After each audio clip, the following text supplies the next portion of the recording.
Estás conduciendo por la autopista. Hay un camión articulado delante de ti en el carril derecho. ¿El carril izquierdo? Completamente vacío. Totalmente despejado durante medio kilómetro. Pero el camión no se mueve. Tus manos se tensan sobre el volante. Tomas tu teléfono, lo grabas y más tarde lo publicarás en línea con un texto como: estos tipos creen que son dueños de la carretera. Los comentarios se escriben solos. Muévete. Estás bloqueando el tráfico. Típico camionero. Pero esto es lo que no ves desde ese ángulo de la cámara del tablero. Ese conductor está haciendo lo único que la física permite. Lo único que 4 décadas de datos de accidentes dicen que no matará a alguien. Lo único que evita que 40 toneladas de acero se conviertan en un misil. Y la razón no tiene nada que ver con terquedad. Se remonta a la década de 1960, cuando los ingenieros de carreteras observaron las estadísticas de mortalidad y se dieron cuenta de algo aterrador. El carril izquierdo se estaba convirtiendo en un campo de muerte. Cada ley de restricción de carril escrita en esa era tiene un número de muertes asociado. Simplemente no imprimen el número en la señal. Entonces, ¿por qué los camioneros evitan el carril izquierdo? Averigüémoslo. Las décadas de 1950 y 1960 fueron la década de la propia autopista. El sistema interestatal en Estados Unidos, la Autobahn expandiéndose en Alemania, las redes de autopistas abriéndose en Gran Bretaña, Francia y Australia. Los ingenieros que diseñaban estos sistemas estaban haciendo cálculos que la mayoría de los conductores nunca tuvieron que hacer. Un vehículo comercial cargado que transporta 40 toneladas a velocidad de autopista no se detiene de la misma manera que se detiene un automóvil de pasajeros. La física no es complicada, pero es implacable. A 100 km por hora, un camión completamente cargado necesita una distancia de frenado 2 o 3 veces mayor que la del automóvil detrás de él. 2 o 3 veces. En la década de 1960, los ingenieros nacionales de transporte observaban cómo llegaban las estadísticas de mortalidad, y esos números hicieron que el cálculo de la distancia de frenado se volviera brutalmente concreto. La norma de carril que surgió no era una cortesía, era una ecuación física escrita en asfalto: vehículos pesados, carriles derechos, velocidades más bajas, separación del flujo más rápido de automóviles de pasajeros. Cada ley de restricción de carril escrita en esa era tiene un número de muertes asociado. Simplemente no imprimen el número en la señal. Para la década de 1960 y entrando en la de 1970, ese número de muertes estaba impulsando la elaboración formal de normas en múltiples jurisdicciones simultáneamente. Los datos de accidentes provenientes de las agencias nacionales de investigación en seguridad vial mostraban un patrón consistente. Las muertes aumentaban cuando los diferenciales de velocidad entre clases de vehículos se reducían. Cuando un camión moviéndose a su máximo físico ocupaba la misma corriente de carril que automóviles que viajaban significativamente más rápido. Cuando la brecha de 15 a 30 km por hora entre la velocidad máxima realista de un camión cargado y el flujo del tráfico de automóviles de pasajeros se convertía en un problema de geometría de colisión en lugar de una abstracción de ingeniería. Un remolque de 53 pies ejecutando un cambio de carril requiere 3 o 4 veces el espacio de un automóvil de pasajeros, 3 o 4 veces el cálculo anticipado, 3 o 4 veces el trabajo con los espejos, 3 o 4 veces el margen de error. Las órdenes formales de restricción de carril que surgieron de esta investigación fueron diseñadas para eliminar esa maniobra por completo, manteniendo el camión donde pertenecía: carril derecho, velocidad constante, posición predecible. La comunidad de conductores profesionales entendía esto completamente. La comunidad reguladora se estaba poniendo al día. El público no tenía idea de qué estaba ocurriendo y no la tendría durante décadas. Luego llegó el giro que nadie planeó. La restricción de carril era una política acertada. Separaba clases de vehículos. Reducía las colisiones por diferencial de velocidad. Les daba a los conductores de camiones un corredor operativo definido. El limitador de velocidad también era una política acertada. Limitadores mecánicos al principio, luego electrónicos. Limitaban las velocidades máximas de los vehículos pesados, 85 a 105 km por hora, dependiendo de la jurisdicción y la flota. Evitaban eventos de exceso de velocidad que convertían un problema de distancia de frenado en uno no sobrevivible. Ambas políticas funcionaban, pero juntas, crearon un problema que ninguna por sí sola habría causado. El limitador no solo limitaba la velocidad, fijaba la brecha de velocidad en su lugar, para siempre. Antes de los limitadores, un camión podía teóricamente acelerar para salir de una situación problemática. Podía igualar el flujo del tráfico en una emergencia. Conservaba cierta flexibilidad. Después de los limitadores, el camión quedaba fijo. Carril derecho, velocidad fija, inamovible en relación con el flujo de automóviles de pasajeros que legalmente podían viajar 20 o 30 kilómetros por hora más rápido. La norma diseñada para acabar con la tensión entre autos y camiones se convirtió en la razón por la que esa tensión nunca ha terminado. Y esa es la frustración que sientes cuando estás atrapado detrás de ese camión. No la estás imaginando, el sistema la creó. El sistema construido para hacer las carreteras más seguras accidentalmente creó la firma conductual permanente que, 4 décadas después, llenaría las secciones de comentarios con indignación. Pero en los años inmediatamente posteriores, la comunidad de conductores profesionales no lo experimentó como indignación, lo experimentó como formación.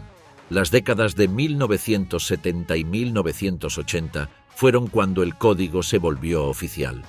Los programas de licencias para conductores comerciales, el marco CDL en Estados Unidos, sistemas equivalentes en toda Europa y Australia, comenzaron a codificar lo que los conductores experimentados ya estaban haciendo por instinto. Revisiones de espejos cada 5 a 8 segundos, geometría de puntos ciegos memorizada antes de que un aprendiz siquiera arrastrara un remolque cargado. Esto es lo que aprendieron.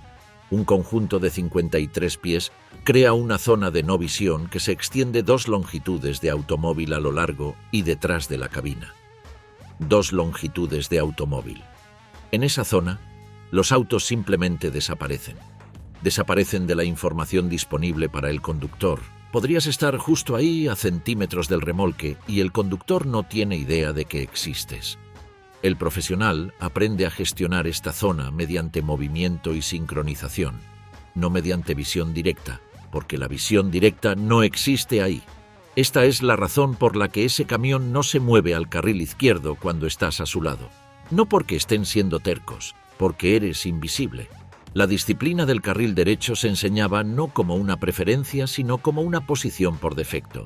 El lugar donde comienzas, el lugar al que regresas, el lugar donde permaneces a menos que haya una razón específica y justificada para abandonarlo.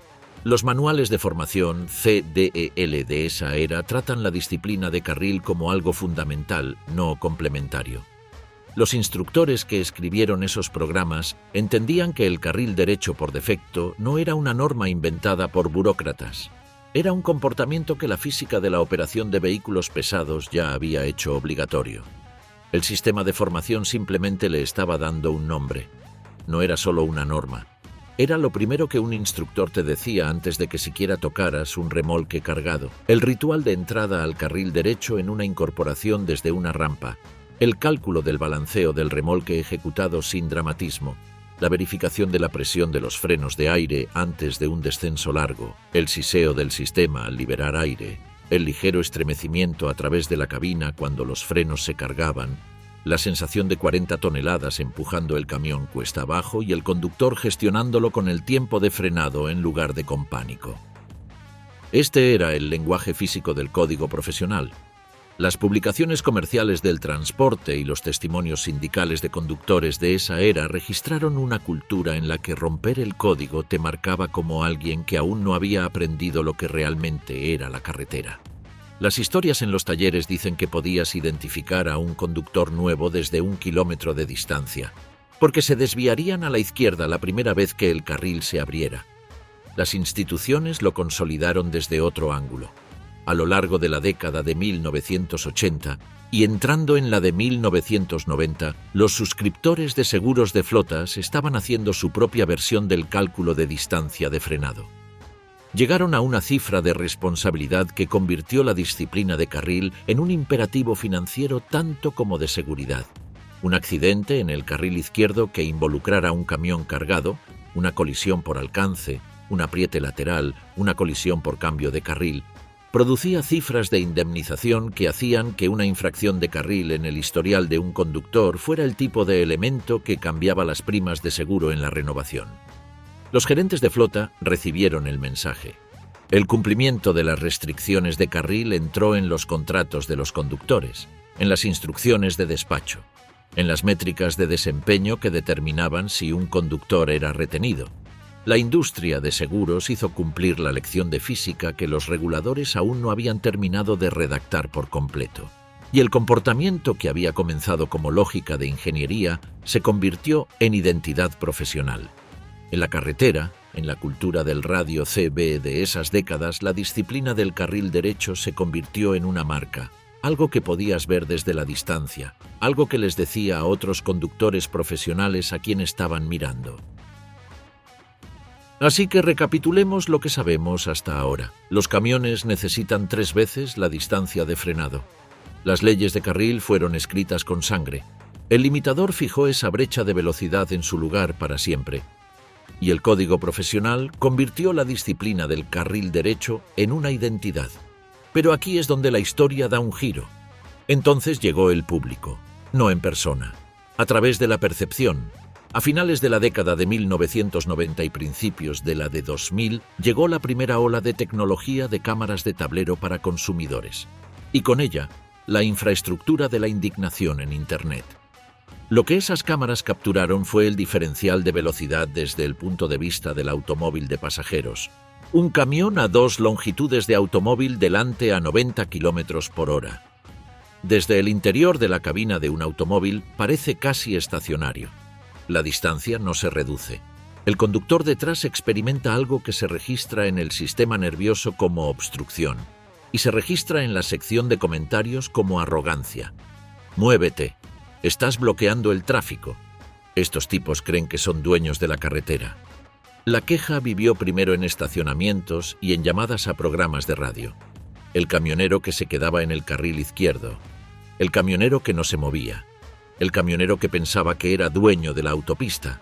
Luego comenzaron las grabaciones. El periodo de 2005 a 2015 fue la década en que la proliferación de videos de cámaras de tablero se encontró con la infraestructura de intercambio en redes sociales.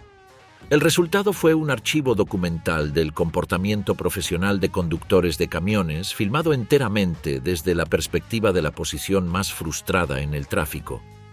Un camión manteniendo el carril derecho a 90 km por hora con un motor limitado por gobernador no puede acelerar para igualar el tráfico de automóviles que se mueve a 110 o 120. No porque el conductor se niegue, sino porque la máquina físicamente no puede. El limitador no es una sugerencia, es un techo electrónico rígido, establecido por la política de la flota y a veces por regulación nacional. Cuando se abre un espacio en el carril izquierdo, el camión no se mueve hacia él porque moverse a él y luego no poder igualar la velocidad del tráfico que ya está en ese carril crea una geometría más peligrosa que quedarse a la derecha. Los psicólogos del tráfico estudiaron este fenómeno, documentaron la brecha perceptual, la manera en que el diferencial de velocidad entre clases de vehículos se experimenta subjetivamente, no como voy rápido, sino como ellos van lento. La manera en que seguir a un camión a menos de 50 metros, en la estela turbulenta detrás de un remolque grande, degrada tu tiempo de reacción y aumenta la tensión, incluso cuando el camión está haciendo exactamente lo que se supone que debe hacer. Los portavoces de asociaciones profesionales de conductores en esa era respondieron al ciclo de clips virales con declaraciones explicando esta física. Esas declaraciones recibieron una fracción de las visualizaciones que los propios clips. La brecha entre la alfabetización física profesional y la percepción pública se convirtió en un abismo que ningún comunicado de prensa iba a cerrar. El movimiento más disciplinado en la autopista se convirtió en la prueba A de todo lo que estaba mal con los camioneros. La era de aplicación que siguió fue tecnológica más que humana. A lo largo de la década de 2000 y entrando en la de 2010, los mandatos de registro electrónico y la implementación de sistemas telemáticos dieron a los gerentes de flota un flujo de datos que incluía el registro de eventos de cambio de carril, cada desviación del carril derecho registrada, con marca de tiempo, entregada al panel de control de un gerente de flota donde se ubicaba junto a las cifras de consumo de combustible y los datos de cumplimiento de horas de servicio. Los conductores, que habían pasado sus carreras tomando decisiones sobre cuándo una incursión en el carril izquierdo estaba justificada, para adelantar a un camión más lento, para evitar un conflicto de incorporación, para mantener posición a través de una zona de construcción. Ahora tenían esas decisiones revisadas por un software que no entendía el contexto y no le importaba el razonamiento profesional detrás de la decisión. El código que los conductores alguna vez siguieron porque sus instructores les enseñaron por qué ahora era rastreado por un algoritmo que solo sabía si ocurrió. Infracciones de carril vinculadas a primas de seguro, a puntuaciones de desempeño, a prioridad de despacho en sistemas donde los conductores con mayor cumplimiento recibían las mejores cargas. La presión algorítmica y el código profesional apuntaban en la misma dirección, pero por razones completamente diferentes. Y la diferencia importaba más de lo que cualquiera en las oficinas de gestión de flotas entendía. El debate corporativo sobre los limitadores de velocidad de la década de 2010 añadió una nueva dimensión a un problema que ya era complicado. Cuando distintas flotas operan camiones limitados a diferentes velocidades, un transportista a 88 km por hora, otro a 105, y esos camiones comparten una autopista, la física del adelantamiento produce lo que los conductores profesionales y los investigadores del tráfico llaman el bloqueo rodante. Dos vehículos pesados, uno intentando adelantar al otro con un diferencial de velocidad de unos pocos kilómetros por hora, ocupando ambos carriles de una autopista de 2 carriles durante un adelantamiento que tarda varios minutos en completarse. La fila de automóviles de pasajeros detrás de ellos creciendo durante ese tiempo. El índice de frustración aumentando con cada vehículo adicional que se une al final de una fila que no puede ir a ningún lado hasta que la física del adelantamiento se resuelva. Líderes sindicales de conductores testificaron en procedimientos nacionales de elaboración de normas que la estandarización de la velocidad del limitador era esencial, específicamente porque el problema del bloqueo rodante era producto de la inconsistencia. Un ajuste uniforme del limitador en todas las flotas eliminaría la geometría de colisión en cámara lenta entre dos camiones que estaba generando una nueva categoría de quejas y una nueva categoría de riesgo. Ejecutivos de flotas argumentaron en la dirección opuesta. La elaboración de normas avanzó lentamente. Los bloqueos rodantes continuaron. El limitador no solo limitó la velocidad, creó un nuevo problema físico que nadie había previsto. A estas alturas, probablemente ya estás viendo el patrón. El código sobrevivió a las regulaciones, sobrevivió a los clips virales, sobrevivió a los algoritmos de seguros, pero no pudo sobrevivir a lo único que dejó de enseñarlo. Llegó la economía de plataformas e hizo algo que 4 décadas de regulaciones y clips virales y mandatos de seguros no habían logrado. Comenzó a borrar la transmisión del propio código. El modelo de transporte de carga por encargo y las plataformas de despacho mediante aplicaciones que proliferaron aproximadamente desde 2015 en adelante introdujeron nuevas categorías de conductores comerciales en el sistema vial. Conductores con programas de formación acelerados que comprimieron lo que los currículos tradicionales de CDL habían distribuido a lo largo de semanas en una fracción de ese tiempo. Conductores cuya relación con la cultura profesional estaba mediada por una interfaz de aplicación en lugar de por la voz de un instructor en la cabina. Conductores que conocían los requisitos legales pero no habían absorbido la lógica física y cultural que daba forma a esos requisitos. Los informes sobre escasez de conductores de asociaciones de la industria del transporte en esa era documentaron la magnitud de la afluencia de conductores de nivel inicial y señalaron la brecha de formación. Pero la economía de plataformas no se detuvo por ello. La carretera se llenó de vehículos pesados, operados por personas que habían aprobado las pruebas requeridas y que no podrían haber explicado si se les preguntara por qué el carril derecho no era simplemente una norma, sino una solución física a un problema de peso que había estado matando personas desde el primer año en que alguien condujo 40 toneladas a velocidad de autopista.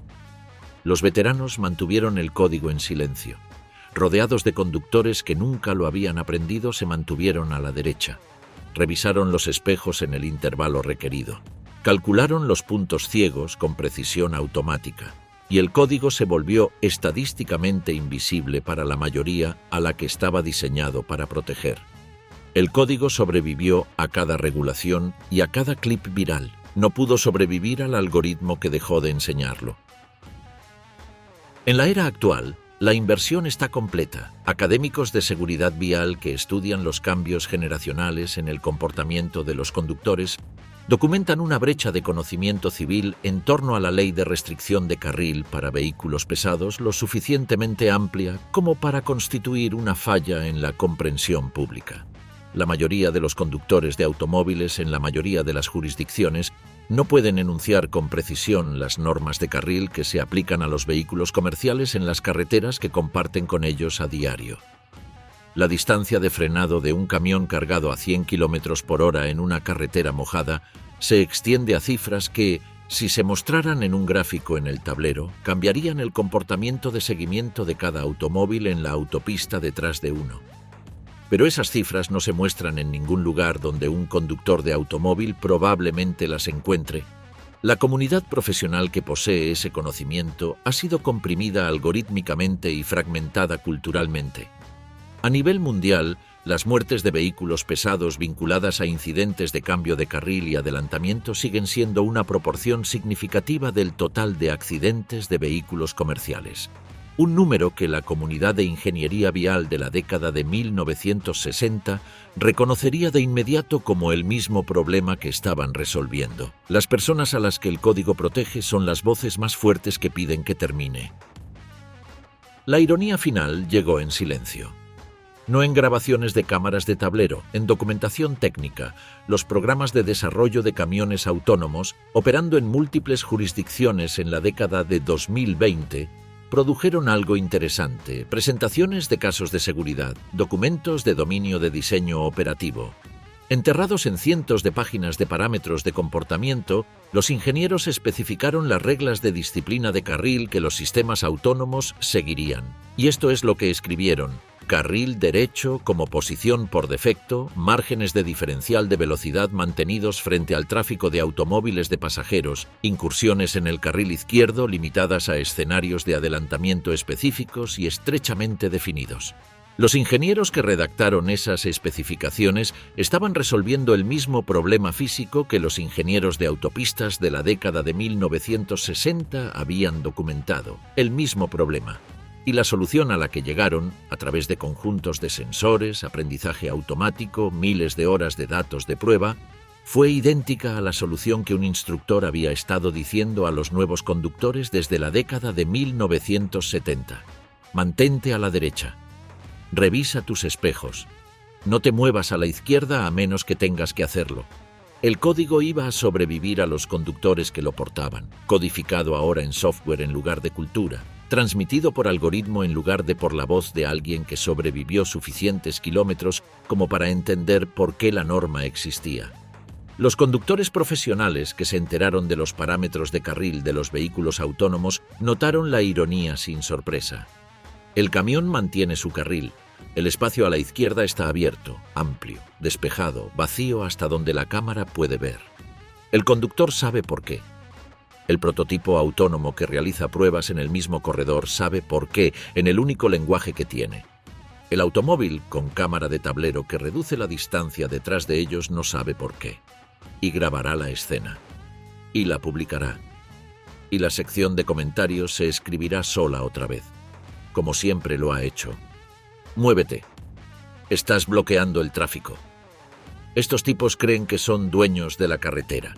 Porque la autopista sigue moviéndose, el código sigue manteniéndose firme, y el peso de 40 toneladas a velocidad no negocia con la incomprensión.